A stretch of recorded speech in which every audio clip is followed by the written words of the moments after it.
अस्सलामुअलैकुम। Horror stories के एक न्यू एपिसोड के साथ मैं हूं Mazhar Malik. Thank you so much and love you so much आप सबके प्यार भरे फीडबैक का। आज यकुम है 2025 का पहला दिन। तो आज इससे पहले कि मैं आप लोगों को एक सच्ची खौफनाक कहानी सुनाऊं, साल की शुरुआत इस दुआ से करता हूं कि या अल्लाह, ये जो आने वाला साल है, मेरे जितने भी सुनने वाले इस वक्त मुझे सुन रहे हैं उन सब के लिए रहमतों और बरकतों वाला साल हो। जितने भी बीमार हैं अल्लाह ताला उनको सेहत कामिला अता फरमाए, और जितने भी लोगों की जो भी ख्वाहिशात हैं अल्लाह ताला अपनी रहमत के सदके उनकी तमाम ख्वाहिशात को पूरा करें, और ये साल हमारे लिए भरपूर खुशियों का बाइस बने। 2024 में हमसे जो भी गलती कोताही हुई है, इस साल हम अहद करें उसको हम दोहरा ना सकें। अल्लाह की बनी हुई जितनी भी मखलूक है हम उनके काम आ सकें। अपने लिए तो सब जीते हैं, हम दूसरों के लिए भी जी सकें, दूसरों के काम आ सकें। लेकिन आज कहानी सुनाने से पहले मैंने इस पर एक वीडियो भी बना के लगा दी, लेकिन फिर से एक दफ़ा कह देता हूँ, ये एक सिलसिला मैंने शुरू किया है पार्ट वाइज का। जो कहानी है उसका पार्ट 1, पार्ट 2, अगर उसका पार्ट 3 भी हुआ और कोई लंबी है तो उसका पार्ट 4 भी मैं आपको रोज़ सुनाया करूँगा। आप लोग सोच रहे होंगे ये पार्ट 1 पार्ट 2 क्या है, तो टाइमिंग वही होगी जिस टाइमिंग पे आप कहानी सुनते हैं। लेकिन बहुत सारे लोग कहानी सुनते सुनते सो जाते हैं और सुबह उनको याद नहीं होता कि कहानी कहाँ पे ख़त्म की थी। और वैसे भी जिस तरह कोई सीरीज़ होती है उसका एपिसोड होता है, एक एपिसोड देखते हैं तो उसमें आपको सस्पेंस पे कहानी ख़त्म होती है, अगले का बेचैनी से इंतज़ार हो जाता है। तो उसके लिए आपको अगले दिन का इंतज़ार नहीं करना होगा, बस 1 घंटे के बाद ही आपको उसका पार्ट 2 सुनने को मिल जाएगा। लेकिन इसको आपने मुझे सपोर्ट करना है, मुझे आपकी हेल्प की ज़रूरत है कि इसको डिसलाइक ना कीजिएगा कि ये क्यों किया आपने। एक एक्सपेरिमेंट है जो हम करने जा रहे हैं व्यूअर्स को इन्वॉल्व करने के लिए, तो उसके लिए हमने इसको पार्ट वाइज किया है। आज की कहानी जो मुझे भेजी है वो इमरान बलोच ने भेजी है, तुर्बत बलोचिस्तान से। इमरान भाई जब भी कहानी भेजते हैं बहुत ही ज़बरदस्त उनकी कहानी होती है। वो कहते हैं एक अंकल ने मुझे ये कहानी सुनाई है और ये बहुत पुरानी कहानी है। ये कहानी सिंध के एक इंतहाई छोटे से गांव की कहानी है। ये एक छोटा सा कस्बा था जो प्यारो मोहब्बत से सारे रह रहे थे। वहीं पे एक नौजवान इस अंदाज में उस कस्बे के अंदर दाखिल हुआ, उस गांव के अंदर, कि उसका हुलिया बिगड़ा हुआ सा था। उसके कपड़े जगह जगह से फट चुके थे, मैले कपड़े थे। उसने अपनी मुट्ठियां बंद की हुई थीं। उसकी दाढ़ी कई अरसे से बड़ी हुई थी, जैसे उसको तराश खराश की ज़रूरत थी। मट्टी से भरी हुई दाढ़ी, बाल उसके इतने बड़े थे और इस अंदाज में आपस में जुड़ गए थे, जैसे आप लोगों ने देखा होगा मुख्तलिफ ममालिक में काले जो ब्लैक होते हैं वो ज़्यादातर इस तरह करते हैं कि अपने बालों को इस अंदाज में जोड़ लेते हैं कि लट सी बन जाती है। ख़वातीन ज़्यादातर इस तरह करती हैं, मेल भी इस तरह अपने बालों को बनाते हैं कि बालों को इस तरह आपस में उन्होंने किया होता है जिस तरह पहले औरतें गुत्त बनाती थीं, ऐसे उनके बालों की लट्ठें बनी होती हैं जो आपस में जुड़े होते हैं। उसके बाल भी ना नहाने की वजह से आपस में इस अंदाज में लट्ठें बन गई थीं, जुड़े हुए थे। उसके हुलिये को देख के लगता था शक्ल सूरत का कभी ये अच्छा खूबसूरत नौजवान रहा होगा, लेकिन इस वक्त उसका हुलिया बताता था कि कई दिनों से नहीं, कई महीनों से वो नहाया नहीं है, भूखा है, सूखा सा जिस्म हो गया है। वो आवारा, वो पागल सा वो नौजवान जब उस गांव में दाखिल हुआ, गांव के नौजवानों ने देखा, बूढ़ों से जिक्र किया कि इस अंदाज का एक नौजवान गांव में आया हुआ है। उन सब ने कहा देखते हैं। जाके देखा तो एक दीवाना सा था, मुट्ठियां भेंचे रहता था, खामोश सा रहता था। जाके बात करने की कोशिश की तो किसी की बात का कोई जवाब न दिया, हवा में ऐसे तकता रहता था। बुजुर्गों ने कहा इसको खाना दे दो, ये दीवाना सा है, ये कोई पागल सा है। उन्होंने उसको खाना पहुंचा दिया। उसने चुप करके खाना खा लिया और वहीं ज़मीन पे ही लेट गया। अगली सुबह लोगों ने देखा तो वहीं जमीन पे ही लेटा हुआ था। समझ गए कि यह दीवाना है। गांव वालों ने मिलके उसके लिए एक झोंपड़ी डाल दी। एक आरजी सी गांव से थोड़े ही फासले पे झोंपड़ी डाल दी कि यहीं पे इसको खाना पहुंचा दिया करें। ये पता नहीं दीवाना कहां से आया है। पूछा है, बातें की हैं, लेकिन शायद बोलना नहीं जानता। बहुत ज्यादा कोशिश की गई तो आवाजें उसके जो गले से निकलती थीं तो गूं गां की आवाजें थी, गां गां गां गां, जैसे वो बोल ना सकता हो। वो कुछ बात बतलाने की कोशिश करता था, लेकिन शायद जुबान तो थी, उसको बोलना नहीं आता था, तो गूं गां करता था। और गांव वालों ने उसको खाना देना शुरू कर दिया। कभी कोई घरों के बाहर भी ऐसे फिरता, उस दीवाने को कोई ना कोई खाना दे देता। लेकिन पूरे गांव को यह पता लग चुका था ये कोई दीवाना है, पागल सा है। उस दौर में पागल खाने तो होते नहीं थे, तो ऐसे जो दीवाने होते थे, किसी की औलाद, किसी का लाल, लेकिन जब दीवानगी आ जाती थी, दिमाग काम नहीं करता था, तो ऐसे निकल जाते थे। नेक लोग थे गांव वाले, इसलिए उन्होंने रहने को ठिकाना भी बना दिया और खाने को खाना भी दे देते थे। वक्त गुजरता रहा, वो दीवाना भी उसी गांव का आदी हो गया। अब उसी गांव में ही रहता था। किस गांव से आया था कोई नहीं जानता था। गर्मियों का मौसम था। सारे गांव वाले जमीनों पे पहुंचे। भेड़, बकरी, गाय जो जानवर उन्होंने पाल रखे थे, उनके लिए सब्जा काट रहे थे, चारा काट रहे थे। वहीं पे एक बुजुर्ग भी उसी गांव का अपने नौजवान बेटे के साथ मौजूद था। ये गर्मियों के दिन थे, शदीद गर्मी थी, तो 4-5 बजे वो वहां पे पहुंचे। उन्होंने घास काटनी शुरू कर दी। अपने साथ वो कपड़े लेके आए थे। जब वो घास काट लेते थे तो कपड़े को जमीन में बिछा के घास को उस कपड़े के ऊपर डालते, बांधते और अपने कंधे पे लाद के घर ले जाते, या कोई बैलगाड़ी पे या कोई गधे पे अपने घर लेके जाता, और घर के अंदर जिन्होंने जानवर पाल रखे होते थे उनको खिलाए जाते।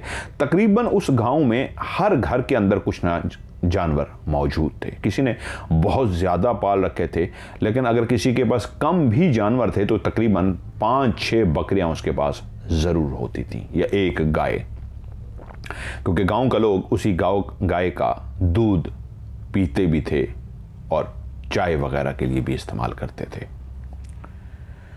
उस शाम वो सब घास काटते रहे, और जब घास काट चुके, अपने अपने कपड़े के अंदर घास को बांध चुके, तो सब उठ गए। नौजवान को दोस्त बोला, चलो यार अपने बाप से कहो चलें। सब तैयार हो चुके हैं।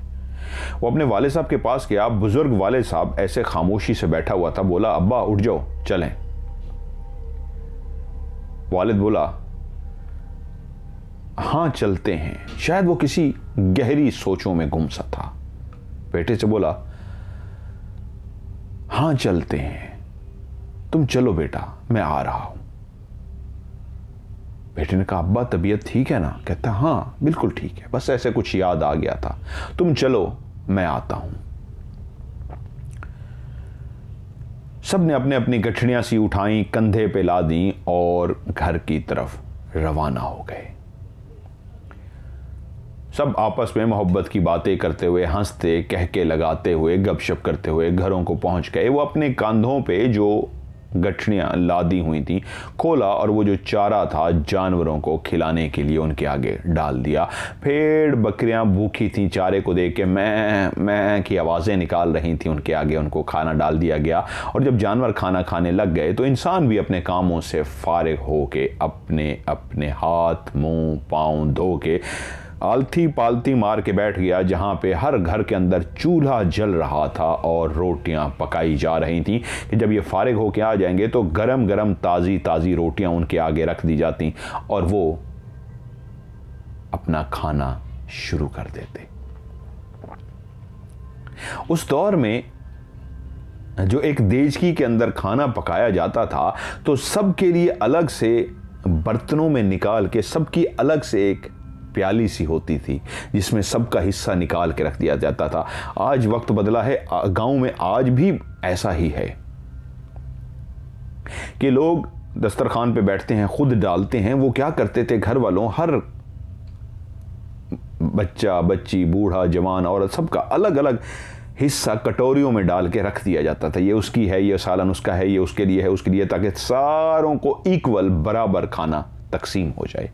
और जैसे ही घर का फर्द आके बैठता, रोटी मांगता, तो तवे के ऊपर पड़ी हुई गर्म रोटी उसके हवाले की जाती और उसके हाथ की कटोरी उठा के उसको दे दी जाती, ये तुम्हारी कटोरी है। वो चाहे सब्जी की होती, चाहे गोश्त की होती।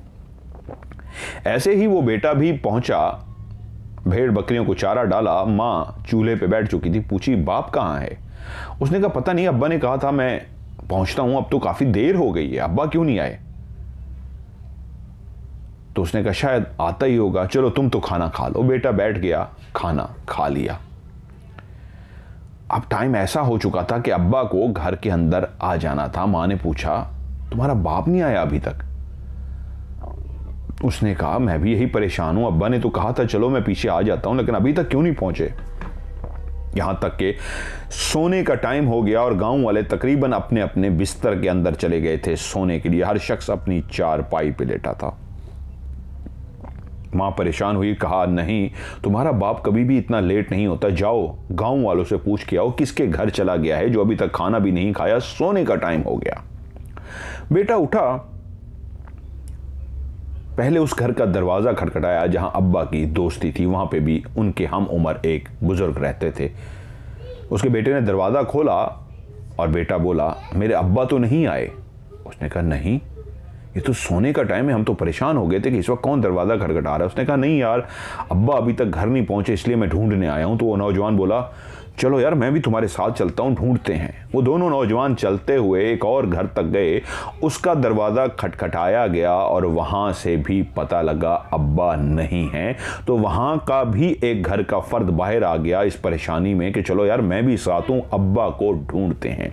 यूं एक एक करके वो दरवाज़ा खटखटाते जाते और उसी घर का फर्द भी उनके साथ शामिल हो जाता उन ढूंढने वालों की लिस्ट में जो परेशान हो गए थे कि वो कहाँ गए। ढूंढते ढूंढते ढूंढते हर गांव के दरवाजे को खटखटा दिया गया और हर गांव का एक फर्द उस घर से बाहर निकल के ढूंढने के लिए शामिल हो गया और पूरे गांव के फर्द ढूंढ रहे थे। कहीं पे भी उनके अब्बा का पता नहीं था। उन्होंने कहा, एक काम करते हैं, हर शख्स अपने साथ जब निकलता था तो उस लड़के को कहता था, रुको मैं 1 मिनट में आया। तो वो अंदर से जाके लालटेन और अपने हाथ में डंडा लेकर आता था।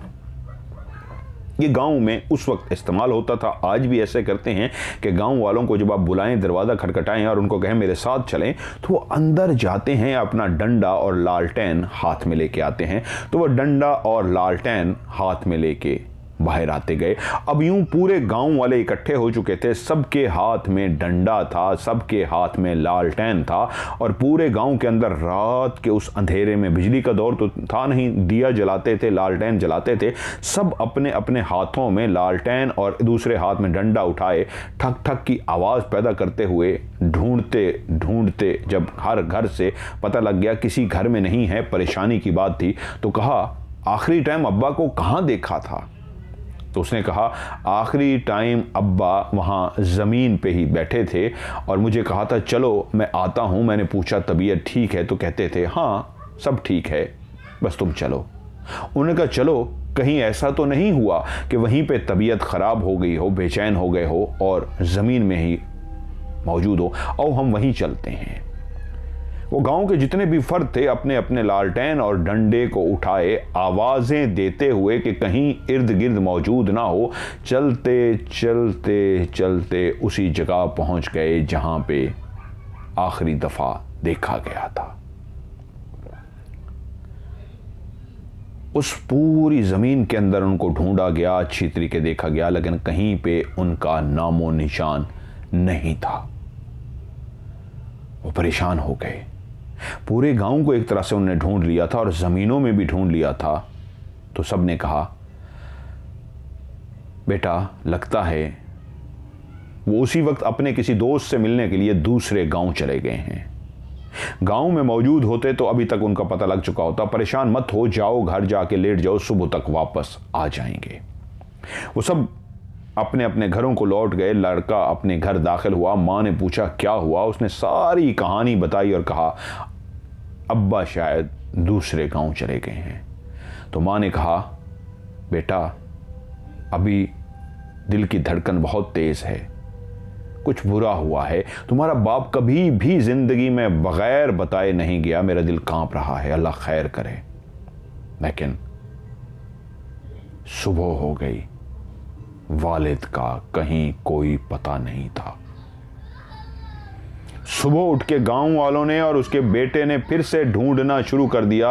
हर जगह वो ढूंढते रहे, यहां तक एक दिन, 2 दिन, हफ्ता, 10 दिन, 15 दिन, महीना गुजर गया। उसका कहीं पे पता नहीं था। वो गांव वाले जब भी रात को इकट्ठे होके बैठते तो सर जोड़ के इसी परेशानी में मुब्तला हो जाते कि हुआ क्या है। जमीन निगल गई है, आसमां खा गया है। ऐसा आज तक नहीं हुआ कि उनके गांव का शख्स इस अंदाज में चला गया हो कि उसका कोई पता नहीं था। दूर दूर के गांव से भी पता कर रहे थे। अगर किसी गांव में वो गया भी होता अपने किसी दोस्त को मिलने के लिए तो 1 दिन बाद, 2 दिन बाद, 3 दिन बाद वापस आ जाता। लेकिन वो तो वापस ही नहीं आया था। तो अब वो दूसरे गांव में लोगों से पूछने के लिए नहीं जाते थे, बल्कि ये देखने जाते थे कि उन गांव को जो रास्ता जाता है कहीं उस रास्ते में उसकी लाश तो नहीं पड़ी हुई। लेकिन सब रास्तों पे देख लिया गया, कहीं पे भी उसकी लाश नहीं थी। तो फिर सवाल ये था, उस बूढ़े को जमीन खा गई या आसमान? पूरे गांव वाले शदीद खौफजदा हो गए।